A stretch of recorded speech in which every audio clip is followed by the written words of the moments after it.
Sir, आजकाल भारतामध्ये आणि भारताबाहेर देखील कायरोप्रॅक्टिक ट्रीटमेंटकडे लोक अतिशय आकर्षित होत आहेत. तर नेमकी कायरोप्रॅक्टिक ट्रीटमेंट म्हणजे काय?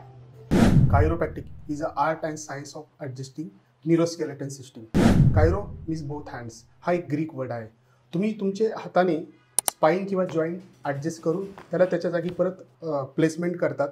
साधारणपणे कायरोप्रॅक्टर हा तुमचे जे सफ्लक्स वर्टिब्रा आहे, म्हणजे मायक्रो मिस अलाइनमेंट, जिची अलाइनमेंट बिघडलेली आहे, जे एका रेषेमध्ये नाही, त्याचं संरेखन करून पूर्ववत त्याला त्याच्या जागेवर प्लेस करतो. मेन म्हणजे कायरोप्रॅक्टरचा मेन गाभा हा तुमचा स्पाइन आहे किंवा जॉईंट्स आहे.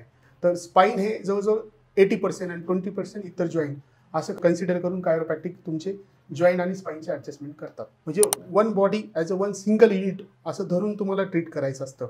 असं नाही का फक्त एक जॉईंट बिघडला आहे. कारण की एक जॉईंट मिसअलाइन झाला कमरेमध्ये तर त्याचे परिणाम तुमच्या मानेमध्ये पण होतात. तुमचा एक जॉईंट मिसअलाइनमेंट झाला तर मानेमध्ये पण त्याचे कॉम्पन्सेशन ॲक्शन होते. म्हणजे एका बाजूला समजा हिप खाली गेला तर दुसरा शोल्डर दुसऱ्या बाजूने ऑटोमॅटिक वरती उचलला जातो. तर कायरोप्रॅक्टर हा पूर्ण बॉडी स्ट्रक्चरचा अभ्यास करून त्याला ट्रीट करतो आणि याच्यामुळे त्याचे रिझल्ट तुम्हाला वेगळे बघायला भेटतात.